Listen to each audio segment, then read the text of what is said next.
Hello and welcome to my channel. This is a short introduction for new players to the skills and specialization system in Guild Wars 2. If you are not only new to Guild Wars, but to MMO gaming in general, there will be links below explaining the terminology associated with the genre. However, I will do my best to keep that to a minimum. In Guild Wars 2, profession design is a little different from the traditional MMO. They have tried to soften the holy trinity of dedicated healing, tanking, and pure damage dealing. This means that every profession has access to heal skills, damage mitigation, crowd control effects, also known as disablers, as well as pure damage skills. There are of course professions who are better suited for different roles, but even here ANET have drawn outside the lines. A great example of this can be found in tanking. In a more traditional MMO like World of Warcraft, you will never see a light armor class like a mage being the primary damage soaker in general encounters. In Guild Wars 2, however, there is far more freedom in terms of playstyle and viable roles for all the professions. So it is common, for example, to see a light armor mesmer tanking in raids and dungeons. In Guild Wars, your skills and spells change depending on the weapons you are wielding. All professions have access to a good number of weapons, both land-based and underwater.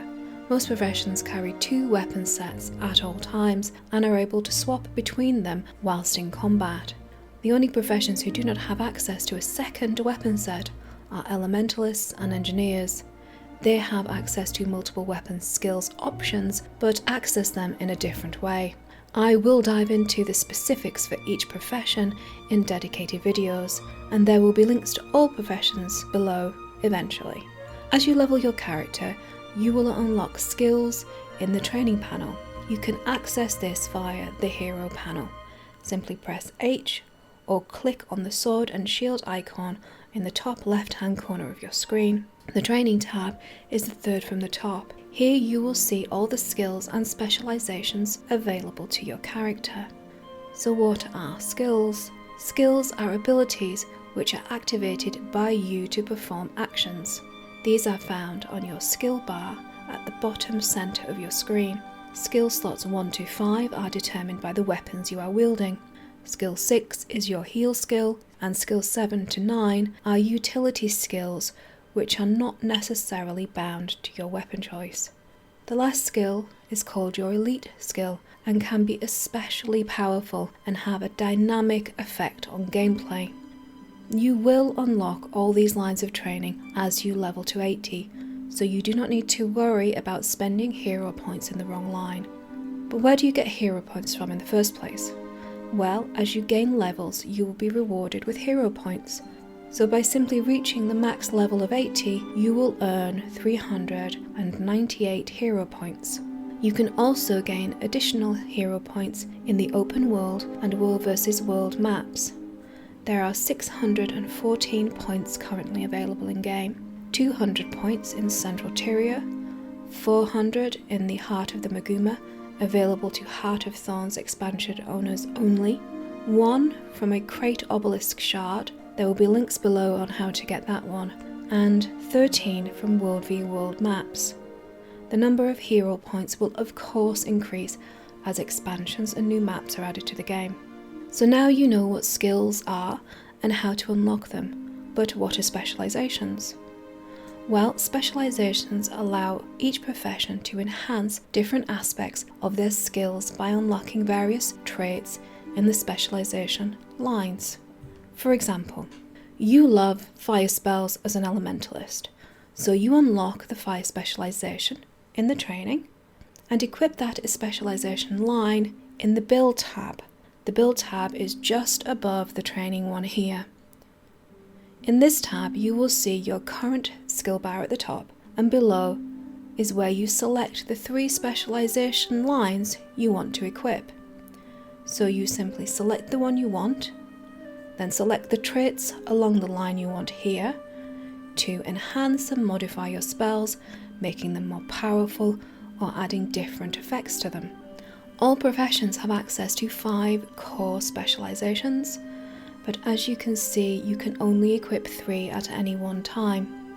Players who have purchased the Heart of Thorns expansion gain access to an elite specialization found here, back in training.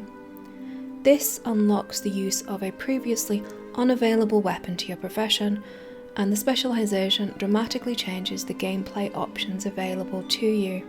Please note, elite specializations can only be selected in the bottom slot here. Core specializations will be fully unlocked by the time you reach level 80 at a cost of 60 hero points. Elite specializations cost 250 points to fully unlock. Please note, you can still only use 3 specializations to create your build, regardless of whether you use an elite or just the core specializations. Weapons, skills and specializations can be changed at any time and any place without cost, the only requirement being you must be out of combat. This allows you to tailor your skills and traits to best counter whatever fight mechanics you run into, within the limits of your profession's skill set, of course.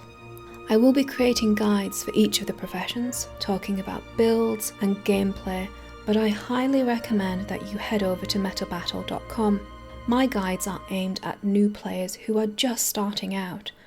They are not intended to be advanced theory crafting deep dives into specific builds. At metabattle.com you will find all the in-depth advice you need, from weapons choices, builds and gear to skill rotations. Now, to be clear, Metabattle have not asked me to promote them, nor am I in contact with those who run it. It's just a place where I go to seek guidance on builds because I know it's reliable. Link to their website below. So that's my guide to the skills and specialization system for new players. I hope this sheds light on how these systems work and allows you to jump into this beautiful game with a little more understanding and confidence. I would love to know what new specializations you would like to see added. Personally, I'm hoping for the return of the Paragon. With their golden wings and land-based use of spears, I think they would be a brilliant addition to the game. If you have any questions, put them in the comments below or hit me up on my social media and I'll do my best to answer you. Please give this guide a thumbs up if you liked it and a thumbs down if you didn't. And as always, thanks for watching.